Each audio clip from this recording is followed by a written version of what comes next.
Hello and welcome once again to Red Gaming Tech. My name is Amata. Today is the 9th of December and I'm here with a rather interesting piece of news for you today, as Microsoft has joined 7 other leading tech companies in calling for wide-scale changes to US government surveillance practices. Now, for those of you wondering, the 8 tech giants are Microsoft, Apple, Google, Facebook, Twitter, LinkedIn, AOL, and Yahoo. And they have joined forces to set up a joint website called Reform Government Surveillance, in which they are asking the government to change their surveillance laws. Now, there is an official statement on the website which reads, quote, "The undersigned companies believe that it is time for the world's governments to address the practices and laws regulating government surveillance of individuals and access to their information. While the undersigned companies understand that governments need to take action to protect their citizens' safety and security, we strongly believe that current laws and practices need to be reformed."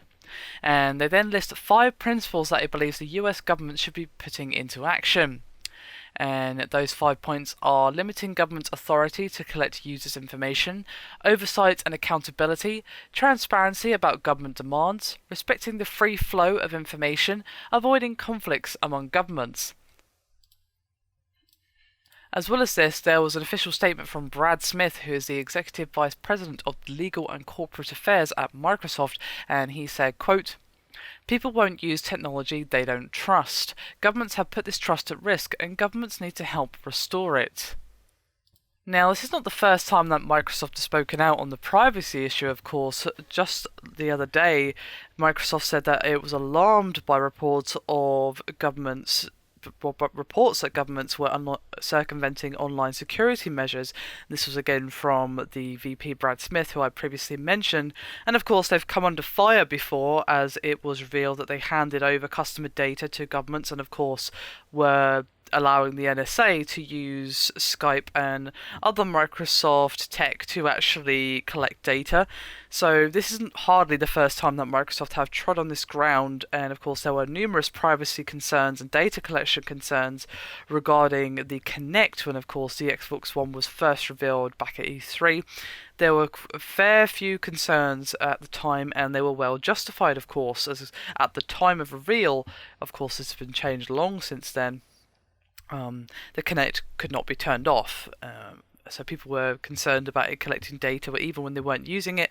Of course, that was rapidly changed by Microsoft, but I'm simply reminding people that this is not the first time that they've been dealing with this kind of issue, but this might be the first time that they've been on the other side of the fence, as in they're the ones asking for change rather than the ones being accused of collecting data or what have you. So it's rather interesting, to say the least, that these companies in particular have called for this. Now, what this will actually mean, well, it depends on what actually happens. The governments could just ignore them, but they may have to at least make a statement in response, because, well, these aren't some small companies we're talking about.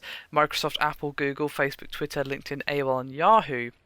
Just the first 5 there have quite a lot of clout behind them, and while they're no government, their voices are going to be louder than if they were a small business. So we'll have to see what actually happens, but it's just rather interesting that this is even happening at all.